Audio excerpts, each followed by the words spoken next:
ವೀಕ್ಷಕರೇ, ಉಕ್ರೇನ್ ಮೇಲೆ ದಾಳಿ ತೀವ್ರಗೊಂಡ ಹೊತ್ತಿನಲ್ಲೇ ಆ ದೇಶದ ಮೇಲೆ ರಷ್ಯಾ ಅಣ್ವಸ್ತ್ರ ದಾಳಿ ನಡೆಸದಂತೆ ತಡೆದಿದ್ದು ಭಾರತದ ಪ್ರಧಾನಿ ಮೋದಿ ಎಂದು ಉಕ್ರೇನ್ ಪಕ್ಕದ ದೇಶವಾದ ಪೋಲೆಂಡ್ನ ವಿದೇಶಾಂಗ ಖಾತೆಯ ಉಪಸಚಿವ ವ್ಲಾಡಿಸ್ಲಾ ಥಿಯೋಫಿಲ್ ಬಾರ್ಟೋಸ್ಜೆವ್ಸ್ಕಿ ಹೇಳಿದ್ದಾರೆ. ತಮ್ಮ ಭಾರತ ಪ್ರವಾಸದ ವೇಳೆ ಖಾಸಗಿ ಸುದ್ದಿವಾಹಿನಿಯೊಂದಿಗೆ ಮಾತನಾಡಿದ ಸಚಿವ ವ್ಲಾಡಿಸ್ಲಾ ಅವರು ಈ ವಿಷಯವನ್ನ ತಿಳಿಸಿದ್ದಾರೆ. ಮೋದಿಯವರ ಮನವಿಯಿಂದ ಸಾಕಷ್ಟು ಸಕಾರಾತ್ಮಕ ಪರಿಣಾಮ ಬೀರಿದೆ. ಉಕ್ರೇನ್ ಮೇಲೆ ಅಣ್ವಸ್ತ್ರ ದಾಳಿ ತಡೆಯಲು ಈ ಮನವಿ ಸಹಕಾರಿಯಾಗಿದೆ. ಉಭಯ ದೇಶಗಳ ನಡುವಿನ ಯುದ್ಧದ ತೀವ್ರತೆಯನ್ನ ಕಡಿಮೆ ಮಾಡುವಲ್ಲಿ ಮೋದಿ ಪಾತ್ರ ಹಿರಿದು, ಇದಕ್ಕಾಗಿ ನಮ್ಮ ದೇಶ ಮೋದಿಗೆ ಕೃತಜ್ಞವಾಗಿರುತ್ತದೆ ಎಂದು ಕೂಡ ತಿಳಿಸಿದ್ದಾರೆ. ರಷ್ಯಾ ಉಕ್ರೇನ್ ಯುದ್ಧ ಶುರುವಾದ ದಿನದಿಂದಲೇ ಭಾರತ ಇದು ಯುದ್ಧದ ಕಾಲವಲ್ಲ, ಉಭಯ ದೇಶಗಳು ಮಾತುಕತೆ ಮಾಡಿ ಸಮಸ್ಯೆಗಳನ್ನು ಬಗೆಹರಿಸಿಕೊಳ್ಳಬೇಕು ಎಂದು ಸತತವಾಗಿ ಪ್ರತಿಪಾದಿಸುತ್ತಾ ಬರುತ್ತಿತ್ತು. ಪಾಶ್ಚಿಮಾತ್ಯ ದೇಶಗಳು, ಅದರಲ್ಲೂ ಆರ್ಥಿಕವಾಗಿ ಬಲಾಢ್ಯ ಎನಿಸಿಕೊಂಡ ದೇಶಗಳೇ ಎರಡು ದೇಶಗಳ ನಡುವೆ ಉರಿಯುತ್ತಿರುವ ಬೆಂಕಿಗೆ ತುಪ್ಪವನ್ನ ಸುರಿಯುತ್ತಿದ್ದರೆ ಭಾರತ ಮಾತ್ರ ನೀರನ್ನ ಹಾಕಿ ಬೆಂಕಿಯನ್ನ ನಂದಿಸಲು ಪ್ರಯತ್ನ ಮಾಡುತ್ತಿತ್ತು. ಭಾರತ ಶಾಂತಿಯ ಪ್ರತಿಪಾದನೆ ಮಾಡುತ್ತಿರುವುದು ಎಂದು ನಿನ್ನೆಯ ವಿಚಾರವಲ್ಲ. ಪ್ರಾಚೀನ ಕಾಲದಿಂದಲೂ ಭಾರತ ಶಾಂತಿಯನ್ನ ಬೋಧಿಸುತ್ತಾ ಬಂದಿದೆ. ಓಂ ಶಾಂತಿ ಶಾಂತಿ ಶಾಂತಿ ಎಂದು ಪಠಿಸದೆ ಯಾವ ವೇದ ಮಂತ್ರಗಳು ಕೊನೆಯಾಗಲ್ಲ.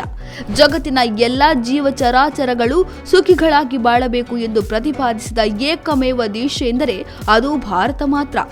ಜಗತ್ತಿನಲ್ಲಿ ಬೇರೆ ರಾಷ್ಟ್ರದ ಮೇಲೆ ಖಡ್ಗ ಹಿಡಿದು ಹೋಗಿ ಯುದ್ಧ ಮಾಡದ ಏಕೈಕ ರಾಷ್ಟ್ರ ಕೂಡ ಅದು ನಮ್ಮ ಭಾರತ.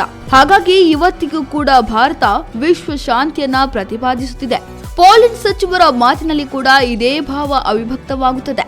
ಅಣ್ವಸ್ತ್ರ ಎಂದರೆ ಇಡೀ ಜಗತ್ತನ್ನ ಒಂದೇ ಬಾರಿ ಮಲಗಿಸಿ ಬಿಡಬಹುದಾದ ಒಂದು ಮಾರಣಾಂತಿಕ ಶಸ್ತ್ರ. ಅದನ್ನ ಯಾವುದಾದರೂ ದೇಶದ ಮೇಲೆ ಪ್ರಯೋಗಿಸಿದರೆ ಸುತ್ತಲಿನ ದೇಶಕ್ಕೂ ಅದು ಪರಿಣಾಮವನ್ನ ಬೀರುತ್ತದೆ. ಭಾರತ ಹೇಳಿದಕ್ಕೆ ರಷ್ಯಾ ಅಣ್ವಸ್ತ್ರ ಪ್ರಯೋಗ ಮಾಡಲಿಲ್ಲ. ಇದರಿಂದಾಗಿ ತಮ್ಮ ದೇಶಕ್ಕೂ ಒಳಿತಾಯಿತು ಎಂಬುದು ಅವರಾಡಿದ ಮಾತಿನ ತಾತ್ಪರ್ಯ. We appreciate the fact that Prime Minister Modi, at the early stages of the war, did persuade Mr. Putin not to try to use tactical nuclear weapons. He made a call to President Putin. ಬಲಾಢ್ಯನೊಬ್ಬ ಮಾತ್ರ ಸಲಹೆ ಕೊಡಲು ಸಾಧ್ಯ. ಜಗತ್ತು ಕೇಳುವುದು ಬಲಾಢ್ಯರ ಮಾತುಗಳನ್ನೇ.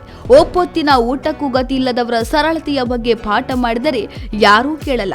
ಅದೇ ಪ್ರತಿದಿನವೂ ಮೃಷ್ಟಾನ್ನ ಭೋಜನ ಮಾಡುವಾತ ಸರಳತೆಯ ಬಗ್ಗೆ ಮಾತನಾಡಿದರೆ ಇಡೀ ಜಗತ್ತು ಕೇಳುತ್ತದೆ, ಅವರ ಸರಳತೆಯನ್ನ ಕೊಂಡಾಡುತ್ತದೆ. ಇದು ಲೋಕ ನಿಯಮ. ಭಾರತ ಇವತ್ತು ಇನ್ನೊಂದು ದೇಶಕ್ಕೆ ಸಲಹೆ ಕೊಡುವ ಹಂತಕ್ಕೆ ತಲುಪಿದೆ ಎಂದರೆ ಭಾರತ ಬಲಾಢ್ಯವಾಗಿದೆ ಎಂದೇ ಅರ್ಥ. ಇದಾಗಿತ್ತು ಈ ಹೊತ್ತಿನ ವಿಶೇಷ. ಇನ್ನಷ್ಟು ಹೆಚ್ಚಿನ ವಿಚಾರಗಳಿಗಾಗಿ ನೋಡ್ತಾ ಇರಿ ರಿತಮ್ ಕನ್ನಡ.